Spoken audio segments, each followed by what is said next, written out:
Bonsoir Mourad. Bonsoir Annie. Comment vas-tu? Très bien, et toi? Ça va.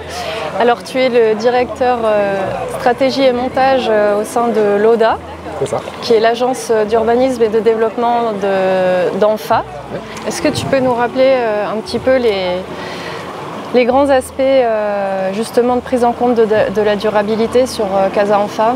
Par exemple, je sais que vous avez mis en place une infrastructure particulière pour contribuer à une meilleure gestion des déchets. Oui, c'est ça. Alors, on a fait tout simplement un diagnostic sur ce volet qui est la gestion des déchets. On a regardé un peu comment ça se passait ici à Casablanca, comment ça se passait ailleurs dans le monde. On s'est rendu compte qu'effectivement, le dimensionnement des déchets est très important. Il faut des conteneurs et des emplacements poubelles en nombre suffisant. Le circuit de collecte des prestataires de gestion délégués des services communaux doit être optimisé. Pourquoi faire circuler des camions de collecte quand les poubelles ne sont qu'à moitié pleines? Et en même temps, pourquoi attendre un certain nombre d'heures pour ramasser des poubelles qui sont déjà en train de limite déborder? Pour résumer, on en est venu à la conclusion qu'il fallait essayer d'enfouir les poubelles. C'est pour ça qu'on est parti nous sur une conteneurisation de déchets, donc ils sont enfouis dans des grandes bennes sous-sol.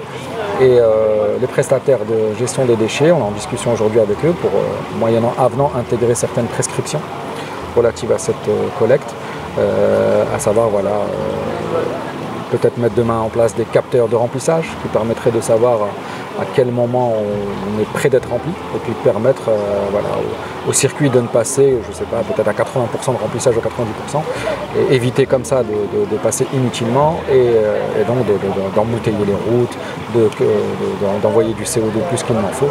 Donc, dans une collecte des déchets qui semble être liée qu'au tri sélectif et au recyclage de main, au final on coche d'autres cases qui sont la décarbonation et le respect de l'environnement.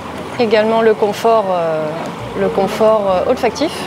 Oui, aussi les nuisances l'hygiène. L'hygiène, effectivement, il y a des poubelles qui ne débordent pas et qui sont ramassées régulièrement, c'est moins de rongeurs, moins de rats, moins de bactéries. Et puis le côté enfoui, voilà, neutralise la nuisance visuelle. Alors on a d'autres fonctionnalités sur lesquelles on a travaillé, sur d'autres volets. Par exemple au niveau de la gestion des espaces verts.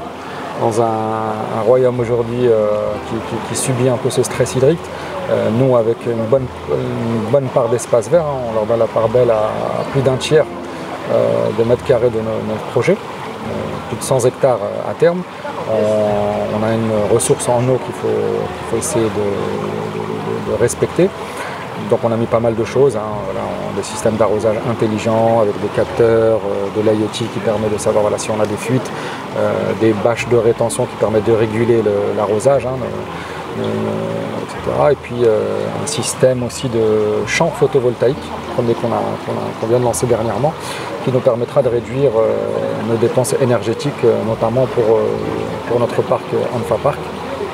On travaille aussi sur d'autres volets, notamment en termes de télécommunications, en termes d'éclairage qu'on essaie de rendre un peu le plus intelligent.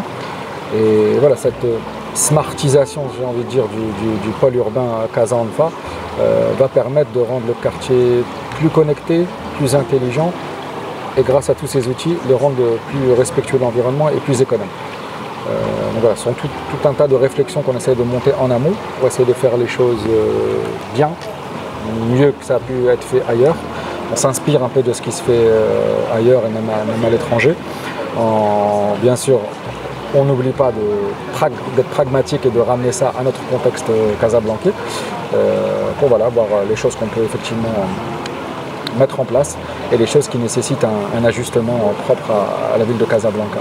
Si on prend ce à quoi tu viens de faire référence au niveau de l'intégration des smart grids et autres, et même l'intégration d'une production d'énergie renouvelable à travers les panneaux photovoltaïques qui sont installés dans le parc, comment tu penses que le pôle urbain Casa ANFA se positionne par rapport à d'autres quartiers au Maroc de ce point de vue-là? Est-ce que vous êtes justement un quartier pilote aujourd'hui?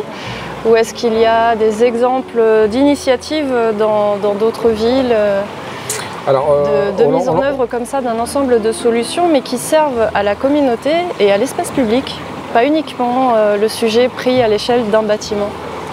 Alors au lancement du projet, les commandes qui nous ont été données étaient de créer un nouveau pôle urbain en plein centre de Casablanca.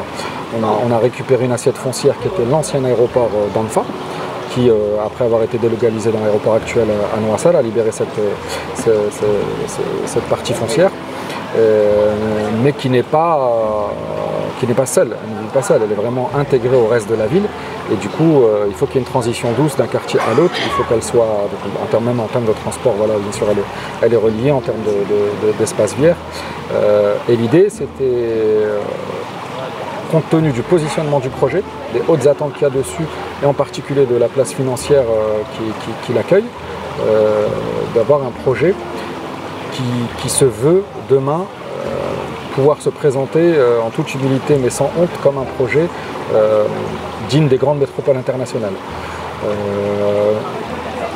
Bon an, mal an, au final, on se rend compte qu'effectivement, on peut aujourd'hui nous voir comme un projet pilote qui peut-être demain, modestement, va vouloir peut-être tirer la ville de Casablanca un peu plus vers le haut. On a appris par un accompagnement sur notre certification HQ Aménagement qu'on était parfois un peu en avance sur la réglementation, ce qui nous a agréablement surpris, mais en tout cas, on est très content.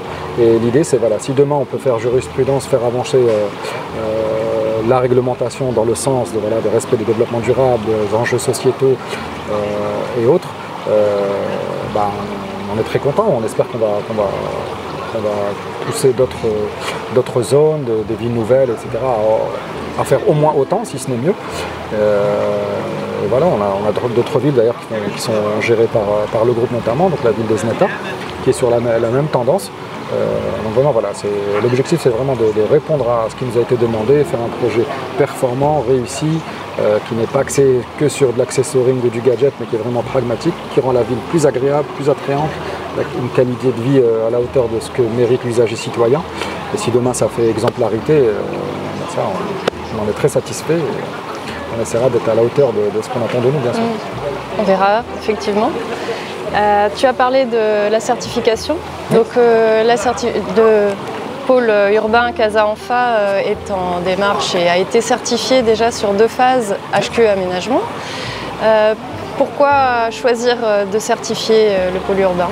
Pourquoi la certification? La certification, on l'a faite initialement. On voulait déjà s'assurer qu'avec toutes les réflexions qu'on mène, on allait dans la bonne voie, qu'on avait des exigences qui étaient concrètes, qui avaient fait leurs preuves ailleurs. Et l'idée, c'était vraiment de nous assurer que toutes les dispositions que nous prenons vont dans le sens du développement durable. Maintenant, donc on a beaucoup analysé, est-ce qu'une certification était nécessaire pour cela, ou est-ce qu'on peut se contenter juste de nos actions. Mais on avait besoin quand même de se dire, voilà, on n'est pas en train de s'éparpiller ou de se perdre, on veut un cadre, une norme, et pour cela il nous fallait une norme internationale, reconnue de tous. On a étudié pas mal de choses, nous en tant qu'aménageurs on est parti sur l'aménagement, il s'est avéré dans un comparatif que la HQ Aménagement répondait pleinement à toutes nos attentes. Donc c'est vers celle-ci qu'on est parti. On a été content comme tu l'as dit, d'avoir l'accord favorable des instances de l'organisme certificateur pour les 2 premières phases. Et puis on va essayer d'obtenir toutes les certifications au fur et à mesure des phases. Et c'est pareil sur un autre domaine qui n'est pas forcément en développement durable, mais qui est quand même empiète un peu sur le développement durable. On fait d'autres démarches en termes d'ISO, de normes ISO, en termes de labellisation RSE. Donc voilà, dès qu'il y a une certification qui va nous permettre de nous conforter dans les actions que nous menons ou nous éclairer sur de nouvelles actions qu'il faudrait mener, on le fait parce que ça nous oriente, et surtout demain, enfin dès aujourd'hui, et ça le sera encore plus demain, c'est vraiment un gage de réussite. Nos partenaires, investisseurs comme clients finaux sont de plus en plus conscients de l'impact environnemental et sont demandeurs de ce genre de gage de respect des objectifs de développement durable comme étant une garantie pour eux. Et donc voilà, ça répond aux besoins parallèles aussi bien pour nous que pour nos partenaires en face. Pour conclure, on peut dire que l'aménageur lui-même s'est aussi donné des objectifs de durabilisation et de qualité au sein de ses process internes, comme tu... Exactement, voilà. Exactement. On essaye de faire au mieux pour que le pôle urbain en tant que projet se développe dans les meilleurs standards internationaux. Et que l'ODA et que l'entité qui l'apporte filiale du groupe CDG, donc l'ODA, elle aussi, soit dans l'alignement des objectifs de développement durable, de responsabilité sociale totale des entreprises, de satisfaction client à travers la ISO, donc la ISO 9001 en ce qui nous concerne.